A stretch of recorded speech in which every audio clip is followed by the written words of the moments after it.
siang. Selamat datang Ibu PP yang cantik jelita, Ibu Luciana Ventimora SHMH. Selamat datang Bu di SMA 8 Pekanbaru. Terima kasih Bu. Ini sudah pendampingan yang kelima ya Bu. Terima kasih tetap mendampingi saya di sini.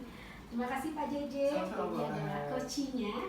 Tadi kita sudah beberapa waktu melakukan supervisi akademik.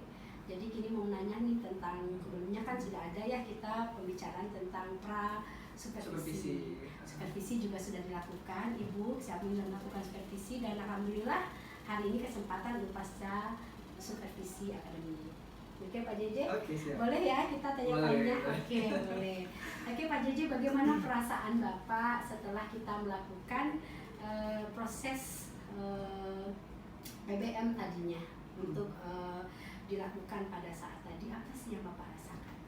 Mungkin untuk saat ini setelah melakukan PBM tadi dirasa sangat lega ya Bu ya, karena satu tahap untuk melakukan supervisi tadi sudah terlaksana. Dan saya ngerasa juga Bu Lucy, waktu pembelajarannya itu kan tadi menggunakan sebuah metode yang sangat baru dan saya rasa itu metodenya sangat menarik untuk dilakukan. Pembelajaran apa? Berdiferensiasi. Ya, berdiferensiasi. Oke, sampai ribet ya makanya ya. Oke, berdiferensiasi. Oke, jadi perasaannya lega ya. Lega, sangat lega. Oke. Ada hal yang sudah baik atau apa sih yang sudah dilihat baik dalam kondisi tadi dari proses pembelajaran yang sudah dilakukan? Kalau dari proses pembelajaran yang dilaksanakan tadi, saya rasa yang baiknya itu saya dapat memahami anak sih Bu. Karena melihat dari gaya belajar mereka yang tadinya saya menggunakan metode ceramah tanpa mempertimbangkan gaya belajar mereka, tapi dengan adanya pembelajaran tadi menggunakan metode diferensiasi, saya paham dengan gaya belajar anak. Ternyata mereka harus ada pendekatan, baik itu sejarah visual, kinestetik maupun audio itu sendiri. Tadi menggunakan diferensiasi konten ya. Jadi sudah ada sedikit, oh ternyata anak itu benar. Ya, setiap anak itu harus ada pendekatannya masing-masing. Oke. Nah, apa nih Bapak yang direncanakan tadi? Sebelumnya kan sebelum proses pembelajaran, Bapak kan sudah membuat RPP dan rencana pembelajaran. Nah, apakah rencana tadi yang sudah dibuat sebelumnya terlaksana nggak pada PBM yang dilakukan pas Bapak melakukannya tadi? Itu ada nggak kira-kira terlaksana apa yang direncanakan? Sudah sih Bu karena dilihat dari proses pembelajaran tadi, saya melihat anak-anak sangat antusias dalam pembelajaran dan mereka juga bisa memahami, menganalisis penempatan contoh-contoh. Tadi kan menggunakan ini Bu ya, temanya nilai-nilai Pancasila dalam kehidupan sehari-hari. Jadi mereka bisa tahu, oh ternyata sila pertama itu seperti ini dengan gaya belajarnya masing-masing seperti itu. Berarti memang apa yang direncanakan sudah terlaksanakan sesuai dengan RPP-nya. Oke. Nah, kalau kita buat sebaran nih, tujuan pembelajaran rasanya sudah terlaksana. Kalau dibuat rank 0 sampai 100, kira-kira posisi pembelajaran kita tadi itu di posisi berapa ya Pak? Kalau saya kasih rank jujur nih ya Bu ya, mungkin di angka 80%. Karena ya tujuan akhirnya bukan secara teori aja ya Bu ya, tapi implementasi dan juga penerapan dari nilai-nilai Pancasila itu sendiri. Jadi kan ini masih tahap awal nih, masih melihat gimana pemikiran mereka, belum ada aplikasinya. Jadi perlu ada 20% lagi untuk melihat mereka ini udah sesuai apa belum untuk dalam implementasi di lingkungan sekolah atau masyarakat. Oke, berarti lumayan ya 80% Iya, saya juga kaget buat karena saya melihat wah ternyata metode diferensiasi ini sangat efektif sekali dalam metode pembelajaran seperti itu. Oke, begitu ada 20% lagi yang perlu diperbaiki. Nah, kira-kira menurut Pak JJ nih, apa yang perlu Pak JJ perbaiki dari proses yang sudah terjalan itu? Iya, saya rasa pendekatan pendekatan kepada anak, memberi contoh juga kepada anak terkait dengan materi itu sendiri.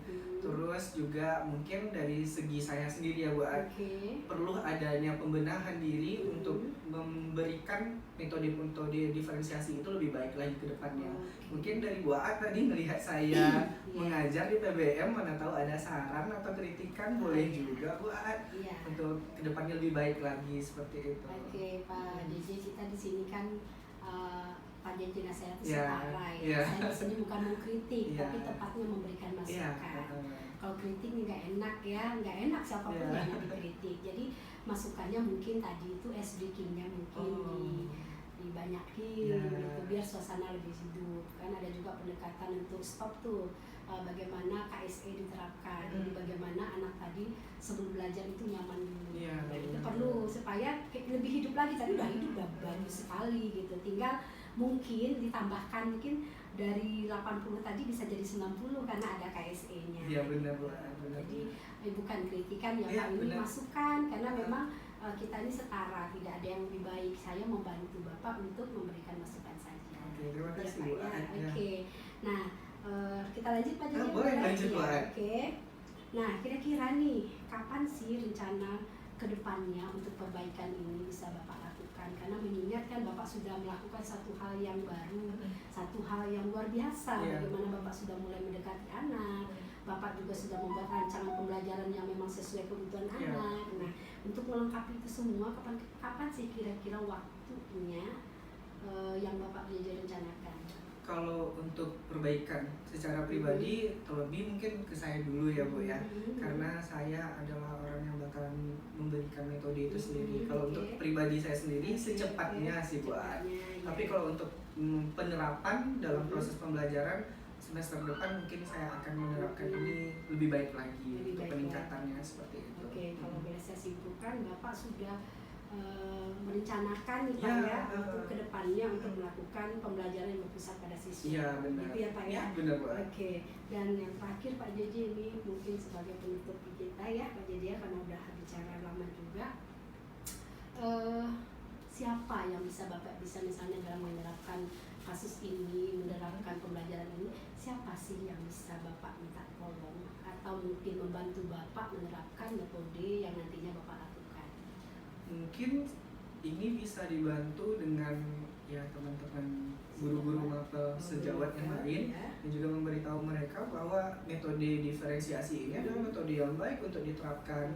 Terus juga minta bantuan mereka untuk mereka lebih paham kondisi anak itu sendiri, karena sejatinya anak-anak itu terlahir dengan unik gitu, dengan porsinya mereka masing-masing. Kalau kita cuma yang memaksakan atau ego kita sendiri untuk menyampaikan materi itu secara keseluruhan, saya rasa tidak bakalan dapat buat, karena kita lihat anak ini kembali beda-beda gaya belajarnya gitu. Ada anak yang bisa memaham dengan audio, ada anak yang bisa memaham dengan visual, ada juga anak yang emang benar-benar aktif gitu untuk mengerjakannya.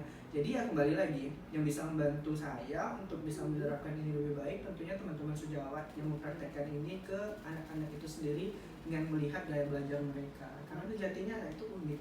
Oke, berarti Mbak Jeje butuh bantuan juga teman sejawat untuk melakukan hal yang sama. Dengan hal yang sama, benar. Betul sekali. Jadi apa yang dilakukan baik oleh satu orang diikuti dengan orang yang lain, pastinya melakukan kebaikan secara bersama-sama.